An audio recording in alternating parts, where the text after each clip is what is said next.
Me që Kristi lexoja të pyetjen e parë, ku thuaj që personat homoseksuale janë dy meshkuj që bëjnë seksi, që bëjnë dashuri, që e bëjnë me dëshirë. Unë do të them vetëm se përgjithsisht kur mendojnë njerëzit për homoseksualët fokusohen vetëm në aspektin seksual.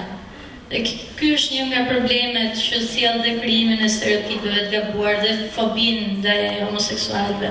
Por dashuria që ne kemi nuk bazohet vetëm te sjellja seksuale, te seksi.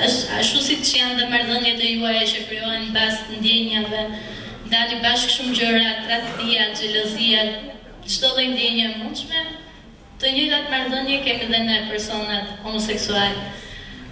Ne shpesh bëjmë takime me studentët në shkolla dhe pyetjet janë nga më të ndryshme. Unë jam e sigurt që duke qenë se pjesa më e madhe juaj mendon që nuk njeh persona LGBT, jeni të sigurt që njihni dhe shumë më tepër nga çdo personi. Thjesht persona që janë afër jush nuk ja u kanë thënë hapur. Unë ju ftoj të bëni pyetje nga më të ndryshme. Unë jam e deklaruar, kështu që mund të pyesni për çdo gjë.